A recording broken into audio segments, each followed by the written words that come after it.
China looking to colonize Pakistan. But would it be a possibility, keeping in mind that dynamic of Pakistan versus other nations is completely in contrast? I'm talking about the terrorist organizations that are functioning within Pakistan, and I'm talking about the TTP, the Balochis, who are already rebellious against the Chinese nationals, and the CPEC projects that have led to the grabbing and illegal grabbing of a number of these lands that were traditionally owned by these Balochis and several other minorities that are living under the subjugation of the Pakistani and the Chinese authorities.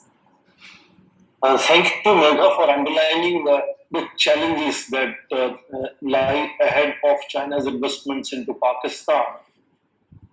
This is a unique example of an investing country having asked the recipient country to raise a force of 10,000 strong troops simply to protect Chinese investments and Chinese citizens in Pakistan. And in spite of that, there have been off and on, episodes where Chinese have been kidnapped, Chinese have been killed. So this is really stretching too far to think 5 million Chinese would be coming to Pakistan. At a large continent called Africa, the estimates are about 1 million Chinese working in various countries on Chinese projects. So to think of 5 million Chinese coming on various projects into Pakistan, howsoever willing the Pakistani elite may be, they call it deeper than oceans and stronger than mountains relationship. But it doesn't make sense. It doesn't have any logic to it, because 5 million is a very large number, and I understand CPEC is important. But CPEC so far has had very limited success on the ground. Not just, we have heard that the $62 billion for almost a decade now. But on the ground, nothing more than 8 billion people invested so far. So the pace has been slow, reluctant.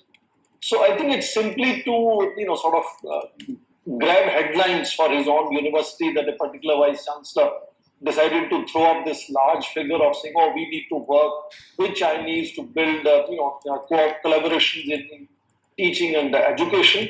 21,000 Indian students are learning medicine in China. So what is the big deal? I mean, when it comes to numbers, India of 1 billion plus people is sending just about 20,000 students to China. Mm-hmm. Pakistan is 1/4 of India's size. So, how much of exchange of population one can expect on both sides. So he's talking about, China-trained Pakistani doctors, collaborations in alternative medicine, traditional medicine, etc. That is understandable, but to achieve that by jacking up a figure of saying, 5 million Chinese are going to come by 2025 is almost edging to the ridiculous.